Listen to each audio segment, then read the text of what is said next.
Do you like the end of the year? Do you like the holidays? This video is going to help you, whether you do or not, just to put into perspective what the end of the year can be, regardless of what kind of a past you've had with it. My name is Adam. Welcome back to my YouTube channel. I'm a freedom and clarity coach. So I'm just going to dive in for today and just get started here. The end of the year is a very interesting time, right? Everybody has a different take on it. I used to not really like it. It used to be depressing to me. I don't really know why. I've never been big into religious holidays for various reasons. But as I've kind of grown in my spiritual path, I've found that regardless of the stories that are told or the truth or validity to any of them, because honestly, none of us fucking know, um, the energy shifts. It really does. And I've come, like, as I've grown and healed and, gotten more empathic, it's like some people can be very focused on presents and gift giving and material possessions, but overall the energy does change because people calm the fuck down, really. Mostly they're just off of work a little bit more in general, or there's larger numbers of people that aren't going to work. So the energy sort of calms down, and they are more focused on things that are at least closer to being important for a lot of them, and some people for the things that are really important, which are the connections we have, love, family, etc. I have always found this to be a really good time to reflect and do work on myself without pressure. I always like to take some time off, and I just do a lot of writing. I do a lot of journaling. I find that energy shifts really fast, really easily. I kind of write out, maybe what I've learned throughout the year, some of what my goals are for the next year, and I just spend time with myself, and I have, my parents as well too, but I do a bit of both. So I would invite you to do that. I do understand that some people during the holidays, it can be very, very deeply depressing because if you didn't have, like, a super loving childhood, which a lot of people haven't, it can bring up a lot of trauma. It can bring up a lot of loneliness, a lot of isolation, a lot of desolation. And for me personally, I'm kind of fortunate in that I came from a family where there was a lot of trauma and a lot of fucking insanity. And it was very difficult, but I also came from a family where there was a lot of love, and the people, all in all, are really amazing people. A lot of the clients I've worked with and people I've met didn't have that, and I'm very lucky to have that. They just had awful childhoods, you know. And so if that's you, I would ask the question. I know this is a little weird to bring up, but how is that cool? This is a game I'm going to start playing one day when I have, like, larger groups of people. It's going to be a game called How Is That Cool? And basically what you do is you come tell your trauma story, all of the awful, horrible things that you've been through.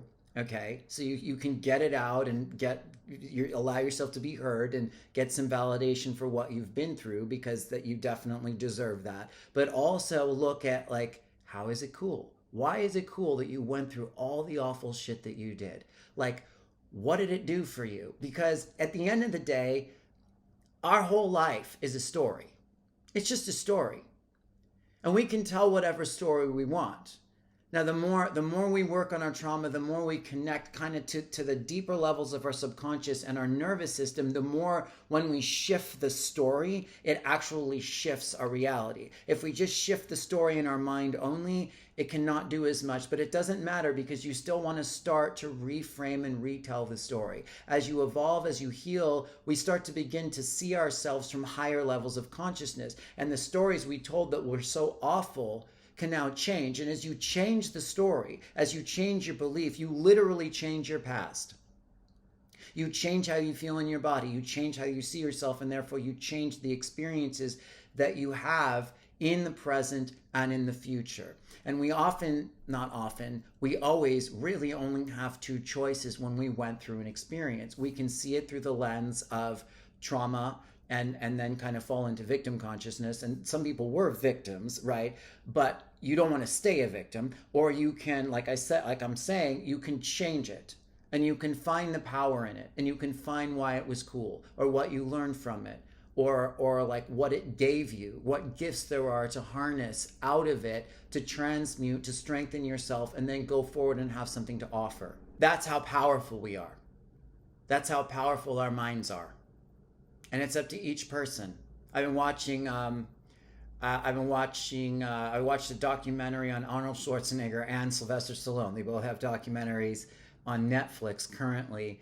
And Arnold was talking about his childhood and how brutal it was. As he got the shit beat out of him, he was forced to compete with his brother all the time. It was just militant and very, very painful and difficult.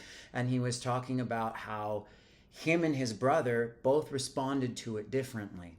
His brother ended up dying. I don't remember exactly how. I think he was drinking and crashed the car or something. I don't know exactly. I don't remember how it was. But I know in essence what Arnold was saying was that the reason he died was because the childhood kind of broke him.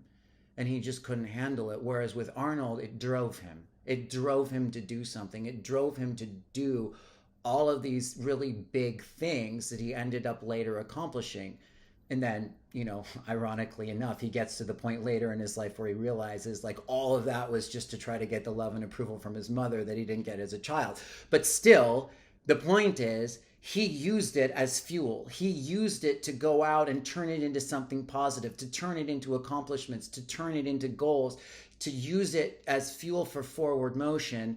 And his brother couldn't quite do that. And we all have different capacities, and it's not like there's something wrong with his brother or anything like that. It's just simply that if you can find it in yourself to make the choice to see it in a different light, or to see whatever you went through as a way to like harness a new kind of energy and to create a new kind of energy that will drive you forward, that's your power. And if you can't do that, then you just kind of stay where you were. So I would invite you to just write out, like, why are all the things that you've been through gifts? How can you make them gifts? How can you change the perspective and the story to be empowering? Like, I'll give you an example of my own life, because I've spent a long time just feeling kind of sorry for myself and feeling like I fucked up my life with 10 years of heroin addiction, and I wasn't able to do any of the things I wanted to do, and all my dreams just kind of fell to the wayside because I had to spend 17 years cleaning up the mess that I created when I dug myself into hell, like way further than I ever wanted to go. But I also have this sort of very, very old warrior soul that can be like, fine, like it was cool that I spent 10 years like in something that brought me so far down that I was, and that same sort of like power and force that led me to sort of flirt with death also like brought me out of it. And I went through brain damage. I went through having transit ischemic attacks, mild strokes, near heart attacks. Like, I couldn't think clearly. I couldn't understand people when they spoke to me. For years, I was so fucking tired. I would get out of bed and like fall on the floor and had to go to work and was just absolutely miserable. But there was something in me that just pushed through all of that anyway. And what it gave me was this incredible strength and perseverance and resilience. And even though I kind of dragged myself in for me in this sort of victim mode for a long time, there still was something deeper down that never gave up and was always looking for what I could learn from it, what I could harness from it, and how I could transform it into something positive. And now looking back, I still have little bits of myself that are like, fuck, I wish I hadn't gone so far down, blah, blah, blah. But ultimately, I'm very proud of that. I'm proud of what I went through, because it's like the darker, it's like the darker the shadow, the brighter the light. It's like the more you go into the dark, the more you sort of pull back the arrow to propel you forward. But you have to choose to see it that way. You have to choose to see it that way. So how is whatever you've been through, however awful it is, if it's coming up at the end of the year, how has that made you stronger? How has that made you more resilient? How has it made you more compassionate? How has it made you more loving? And if it hasn't, how can you reframe it and retell that story so that it does? Because that's your power. And we all have that power. And sometimes at the end of the day, shit is so fucked up out there and the circumstances are such a mess. That's the only power we have, is in that choice. And it's not always easy. And sometimes you fall into like, this sucks and I'm depressed. And that's okay too. That's part of it. There's nothing wrong with that. You know, just love yourself doing that too. And then you start to change the story. Because instead of beating yourself up for kind of getting depressed and getting down, you're just like, oh, it's okay that I'm down. And then you start to transmute that depression into love. You're not judging yourself for it anymore. Ultimately, at the end of the day, like the most important thing that we have is our relationship with ourselves. So I would just invite you to ask that question. You know, how has your life been cool? How has the trauma, the struggle, how has it been cool? And how can you shift that with your perception? And how can you tell a new story? And if things are good, awesome. Write about that too. Write about what's working. Write about what you want to keep working and how you want to build on it. It's all relevant. And just take the opportunity to peel away as many layers as you can, because the energy gets very thin at the end of the year in some strange way, where like a lot of the trauma patterns and the old energy layers just kind of fall off. But it helps to just be a little bit present of that and to take that opportunity if you feel called. And if you don't, it's not a big deal either. It's just a good time to relax and sort of reframe. So anyway, I wish everybody the best. Please like and subscribe to the channel. I have a free energy clearing in the description below if you want to download it. Other than that, thank you so much. Let me know if you have any revelations or breakthroughs, and I look forward to next time. Peace.